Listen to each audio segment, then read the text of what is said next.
অনেকে বাড়ি চেয়েছিল, তাদের পাকা বাড়ি নেই, বাংলার বাড়ির টাকাও দেওয়া হয়েছে।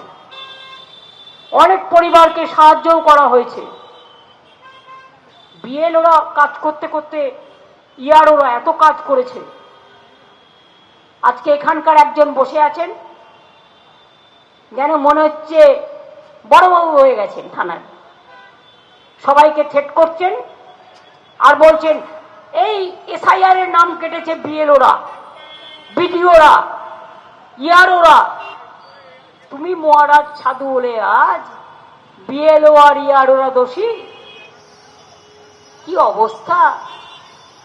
কোনো একজন ব্যক্তি 10 কোটি টাকায় বাড়ি কিনেছেন, গভর্নমেন্টের 2টো ফ্ল্যাট রেখেছেন, আবার মান্থলি ভাড়াটাও নিচ্ছেন। এটা লিগাল না ইললিগাল? যদি কেউ ভাড়াও নেয় আবার গভর্নমেন্টের কোয়ার্টারও রেখে দেয়, তার প্রাইভেট বাড়িও কিনেছে এত এত টাকা দিয়ে, কোত্থেকে পেল এত টাকা? তাদের মুখে এত বড় বড় কথা মানায় না, তাই বিজেপিকে স্যাটিসফাই করতে হবে। জেনে রেখো, পালাবার পথ নাই, জম আছে পিছে। ভাবছো দিল্লি পালাবে? তখন বিজেপি দিল্লিতে থাকবে না, তখন আমরাই থাকবো, সেদিনও বুঝে নেব। আজকে যারা এসব করছো, কাউকে কাউকে বলছো এই কাজটা করে দাও ফোন করে, মোটা ভাই সকাল সন্ধ্যা ফোন করছে, করে বলছে একটা পোস্ট খালি আছে, এটা তোমাকেই দেবো, তুমি যত নাম কাটবে তত তাড়াতাড়ি তোমার পোস্টটা হয়ে যাবে। আরে ভাই, এই অফার তো তুমি 100 জনকে দিয়েছো, তারা আজ কোথায়? রিটায়ার করে চলে গেছে, তোমরাও রিটায়ার করে চলে যাবে। তারপরেও কিন্তু ধরবো, ছাড়বো না কিন্তু। প্রত্যেকটা অ্যাড্রেস নাম মনে আছে, যারা যারা এই কুকাজ করছো মানুষের অধিকার কেড়ে নিয়ে, গণতান্ত্রিক অধিকার কেড়ে নিয়ে। আর একজন এসছেন গুপ্ত শত্রু বাংলার খেয়ে পড়ে সিঙ্গুরের জমি অধিগ্রহণ করে জোর করে তাপসী মালিক ধর্ষিত হলো, খুন হলো, যার জন্য তিনি কলকাটি নাড়ছেন আর ঝালমুড়ি খাচ্ছেন আর বিজেপির লাড্ডু খাচ্ছেন। কি হবেন, রাজ্যপাল না উপরাষ্ট্রপতি না প্রধানমন্ত্রী না রাষ্ট্রপতি? ধনকরকে দেখে শিক্ষা হয়নি, আনন্দ বোসকে দেখে শিক্ষা হয়নি, মিস্টার অজিত পাওয়ারকে দেখে শিক্ষা হয়নি। এর আগেও অনেকে চলে গেছে, নীতিশ কুমার বেচারা ওবিসি মুখ দেখাবার জন্য আর ভোট নেওয়ার জন্য ইলেকশনের আগে 10,000, তারপরে বুলডোজার, তারপরে নীতিশ কুমার পাহাড়।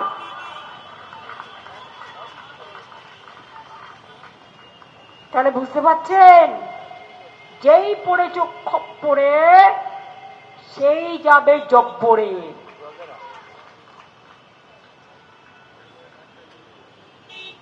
বলে না বেশি কাছে যেও না, জ্বলে পুড়ে যাবে, বেশি দূরে যেও না, তাহলে ভুলে যাবে।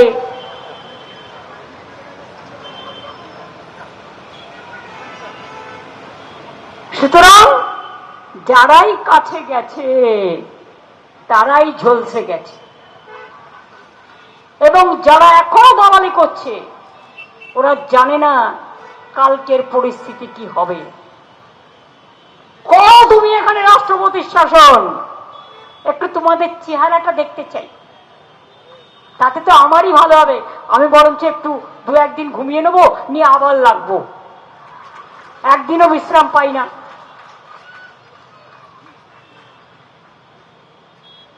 রাস্তায় তো আমরা এমনি বসিনি, আমরা কোথায় ঠকঠকানি করিনি, কোথায় কার দরজায় যায়নি। দিল্লিতে ইলেকশন কমিশন থেকে শুরু করে মানুষগুলোকে দেখলো, এত মানুষ মারা গেছে, তার পরিবারগুলো গেল, একবার শোক জ্ঞাপন করলেন না? পরিবারগুলো কথা বলতে গেল, এমনকি বিএলওর পরিবারও, তাদের সাথে দুর্ব্যবহার করলেন। আর তারপরে অন্য কোনো মিডিয়াকে তো অ্যালাউ করে না, নিজের পেটোয়া মিডিয়া দিয়ে উল্টো পাল্টা নিউজ খাওয়ালেন। এই তো হচ্ছে কাজ রাজা মহারাজদের।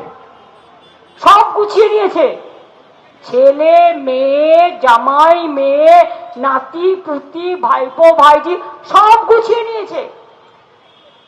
নিয়ে এখন বিজেপির দায়িত্ব পালন করতে নেমেছেন। রাজভবন থেকে কি হবে? টাকা বিলি হবে, ফ্ল্যাগ বিলি হবে, পার্টি অফিস হবে। আগে আমরা অনেক দেখে নিয়েছি এসব। 2021 হয়েছিল তো, এতে জয়প্রকাশ মজুমদার বিজেপি করতো, ওরা জানে তো সেসব খবর।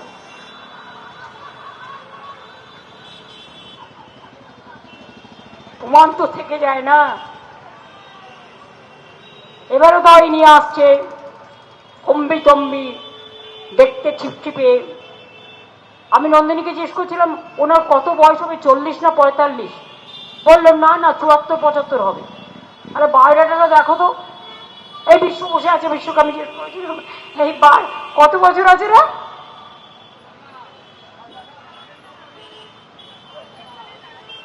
কত বয়স এখন রবিবাবু? 75 অনলি। নীতিশজিকেও হার মানিয়ে দিয়েছেন। চিপচিপে বাবু গার্ড অফ স্যালুট নিয়ে ইলেকশনের সময় ডিএমদের ধমকাবে, বিডিওদের ধমকাবে, আর WBCS অফিসারদের ধমকাবে। যত রাগ বাংলার অফিসারদের ওপর। কেন? আজকেও ভ্যানিশ বাবু শুনলাম অর্ডার পাঠিয়েছে ট্রান্সফার করতে হবে কয়েকটা বিডিওকে, WBCS কে। খুব রাগ না? নিজে আইএস, নিজের ছেলে আইএস, নিজের মেয়ে আইএস, নিজের, আর কিছু বলছি না। কোথায় কোথায় পোস্টিং, কোথায় ছিল, কোথায় এসছে, দায়িত্ব নেবার পর সবটাই তো গুছিয়ে নিয়েছেন। ভালো থাকুন, সুস্থ থাকুন, কিন্তু মনে রাখবেন মানুষের ওপরে প্রতিশোধ নেবার চেষ্টা করবেন না। মানুষ কিন্তু বেঁচে থাকবে চিরকাল। আপনার চেয়ারটা কিন্তু বিজেপি গেলেই চলে যাবে। আর কেউ গ্যারেন্টি দিয়ে বলতে পারে না 29 সাল পর্যন্ত এই সরকার চলবে কি না। চলবে না। আমার তো বিশ্বাস চলবে না। পতনের শুরু হয়ে গেছে। আগস্ট মাসে দেখবেন ওটা জলজল করে জ্বলছে, আর তারপর বিনাশকালে বুদ্ধিনাশ, দেশের যারা করেছে সর্বনাশ, গণতন্ত্রের সর্বনাশ, মানুষের অধিকার কেড়ে নিয়ে। একটা মুসলিম হলে সে খারাপ, বাংলাদেশি। তুমি যখন বাংলাদেশের সাথে, বাংলাদেশের ইলেকশনের ওখানে তুমি ওই ওতে তোমার স্পিকারকে পাঠাও, তোমার পররাষ্ট্র দপ্তরের মন্ত্রীকে পাঠাও, তখন কিছু হয় না? তুমি যখন পাকিস্তানের লোকেদের সাথে হাত মেলাও, তখন কিছু হয় না? আর বাংলা বললেই বাংলাদেশি। তুমি কাকে কাকে লুকিয়ে রেখেছো আমরা জানি না। এবিপি আনন্দ, এগিয়ে থাকে, এগিয়ে রাখে।